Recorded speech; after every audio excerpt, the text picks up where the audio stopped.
Welcome back to another episode of Jailbreak Overlander. I'm Richie, and this is Jailbreak. What you're looking at right now is the first video in a three-part series that I promised, Surviving Outside in the Wilderness. Well, this is part 2, and this is going to rely heavily on part 1, Surviving in an Urban Environment. I'm going to try to walk you through this as best I can. When I say this relies heavily on the first video, everything in the wilderness survival video applies to the urban video. Except in an urban environment, your ultimate goal is to make your way to a wooded area. And I'm also going to imagine that you've already got an EDC bag like the one that I'm showing here. If not, I'll leave links in the comment section so you can check it out and assemble your own. In the meantime, I'm going to introduce you to another list.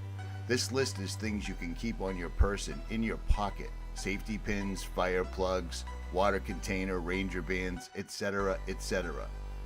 Pause the video now and make a list of these things, assemble them, and keep them in a small pouch on your person. We'll go over this list more in depth later in the video. But for now, check this out.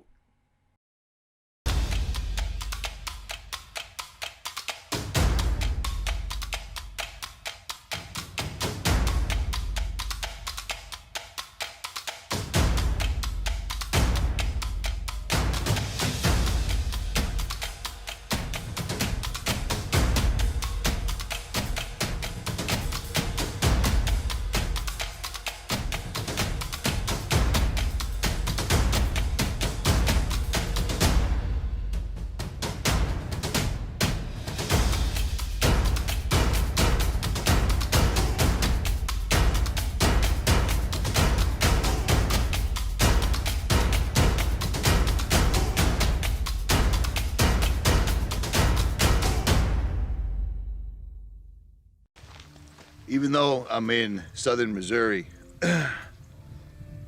it's cold. Hey, what's up, guys? It's Richie from Jailbreak Overlander, and I am here in Moab, Utah.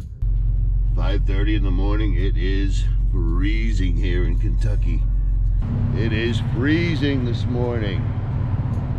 So for all of you that have followed my channel for any length of time or any of my YouTube channels, I've always been into survival, hiking, camping, etc. The last video I did was on surviving strictly in the wilderness, and that video is still going to apply because in an urban setting, your goal is to make it to a wooded area, no matter what, as stealthily and as unseen as humanly possible. Urban environments are going to have urban people. In a world without rule of law or a shit hits the fan scenario, it's going to be no holds barred. So I'm going to try to show you some methods of staying alive and making it to your ultimate goal, which will be the safety of the woods, or a forest, or a reservoir. You see what I'm saying? It's good that you're watching this video now. It means you're trying to learn. But here's the deal. Learning after the crisis strikes is too late. So now you're ahead of the game. No matter where you live, learn about your area, where you'll find yourself if shit does indeed hit the fan. Find out where ponds, lakes, waterways, small wooded areas, national forests, bird reservoirs. Find out where any of these things are, and then make it your business to find a way there as quickly and quietly as possible. And remember, you won't be the only one that's there when shit does hit the fan. So be prepared and have a plan B. I'm going to give you some tips on how to move through the urban environment as stealthily as possible, being a gray man, as it were. Wearing nondescript clothing like I am. If you'll notice, I'm wearing a neutral green color top to bottom. Nothing fancy. You don't want to attract the attention of anyone else if at all possible. You want clothing that'll protect you and help you. Cargo pants, etc. I've already covered that in part 1. You don't want to stand out whatsoever at all. In an urban environment, one of the main things that the urban environment offers are bridges, and lots of them. This is a bridge going from Lynn, Massachusetts into Revere. and it offers lots of places to hide yourself for the evening or during the day. But bear in mind, homeless people and other people have been doing this for years. It turns out that in a shit hits the fan type scenario, homeless people are going to find themselves with the upper hand. A bridge can offer you concealment, and it can also offer you shelter from the weather. But be smart and sleep during the day and move at night. There's a reason the police do raids in the middle of the night. There's a reason the military do their high-value maneuvers in the middle of the night. In the middle of the night, you can move with the least amount of people around. And when you do move, you want to move on the periphery of everyone. Go to the outskirts of town and try to move slowly and patiently. You don't want confrontations if at all humanly possible. Nothing good can come from that. When you do find yourself moving through a densely packed urban area, stick to alleyways. Stick to the outskirts of town. When you're walking through these alleyways, when you pass dumpsters, things like that, always pay attention. Keep your head on a swivel. But also, when you walk by things like dumpsters, etc., see if there's anything that you can use, anything of value, something you can put water in, something you can use as a weapon perhaps, something you can use to cut string, cordage, etc., anything. You're now in straight up vulture mode. As you're walking, suck everything in, be aware. If it works for you, take it. If it doesn't, keep moving. But always keep your head on a swivel. And this will help you make it to your destination, which again, will be a wooded area, someplace where people aren't. Something just about every urban area or city has are train tracks. In a shit hits the fan scenario, train tracks can be your friend. Find your train tracks and they will help you get to the outskirts of town quicker than any other way. The only issue is you won't be the only one thinking of this, so be prepared. If you see people, simply hide out of sight. Patience will be a virtue on this, big time. The time to learn how to use a compass is now, because on a train track, a compass and a set of train tracks can pretty much take you any place you want to go, to another city, to another town, to an entire other state. That's what train tracks are made for. But again, chances are you will run into other people. If you're unsure of them, simply hide. Hide yourself and wait. Wait them out and try to move strictly at nighttime. You're on train tracks. Every time you cross a bridge, be very careful as there's large openings. You don't want to get hurt while you're trying to find your way to a wooded area and shit hits the fan. That would suck. Another great means of transportation is something that I actually have. It's a Montague mountain bike. This bike folds in half and can carry a 250-pound man, no problem. I've used one of these for years, and it allows you to move around the urban environment completely silently. It can be stashed away, etc., etc. Too many people think a bug-out vehicle is a motorized vehicle that's going to make it, but think about this. How bad is traffic during rush hour? How bad is traffic on a holiday? And shit hits the fan, a mountain bike may be your only course of action. Or you could try this. Many cities and towns have waterways dug into them, overflow drainage ditches, or ponds, lakes, reservoirs. Become familiar with these things. Can you use them to your advantage? Bugging out means preparing. Bugging out means studying the environment that you live in now, that you will find yourself in if you do indeed have to bug out.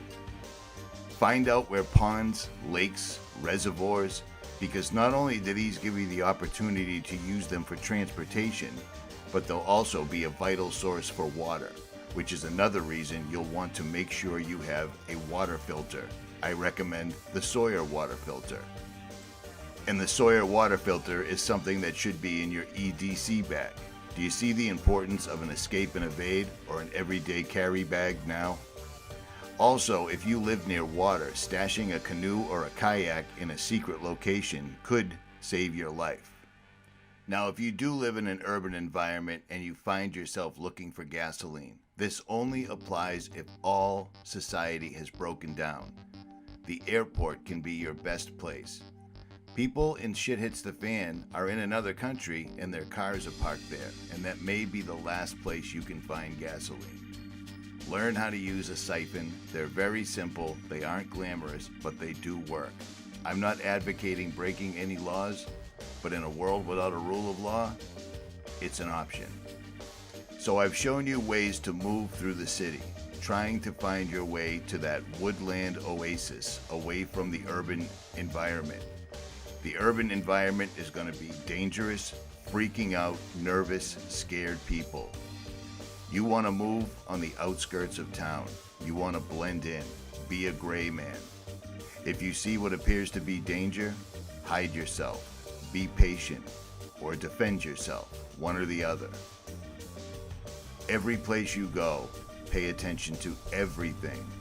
Anything on the ground in this particular situation you find yourself in can now be a resource. Empty bottle, string, a piece of metal, anything. Over the last 10 years, I've made numerous videos on how to make an EDC, like the bag shown here, a bug out bag, an inch bag, an escape and evade bag, and even what you can carry on your person. This stuff, to me, is incredibly important because there's always going to be an emergency. Emergencies don't take holidays. Being prepared puts you so far ahead of the game, it's unbelievable. Don't just watch this video. There's lots of really good urban survival videos. Learning as much as you can is much better than sitting in front of a television just wasting time. We live in a very volatile day and age, and being prepared is something that every adult should be doing, in my opinion. Too many people rely on the grocery store, the gas station, everyday life, modern conveniences. But ask people in Australia, people in California, people down by the flooded areas. Emergencies happen. Planning out your escape route, doing recon, finding places, stashing stuff, it gets you outdoors. It makes you a better person. It connects you with nature. And when a calamity does occur, you're prepared. Do you know how good that feels? Everyone should be doing this. When I was a kid, the government used to tell people to do this. Now, we're considered quote-unquote preppers, and that's a sad thing. I'd much rather be prepared than rely on some governmental agency to come save me. Again, pause the video, take this list, and assemble it yourself. These are all very easy to find items. As far as everything else that I've shown in the video, the folding mountain bike, everything you need to build an EDC or a bug out bag, you can find all of those right here. I've made lists that cover everything from bug out bags to things you can keep in your car to books that you can read that can teach you how to use a compass, etc. Links are under every video. It comes directly from Amazon and it ships really, really fast. Start big or start small, but at least get started. If you enjoyed this video, make sure you hit that like, share, and subscribe button and leave a comment below. Part 3 is coming.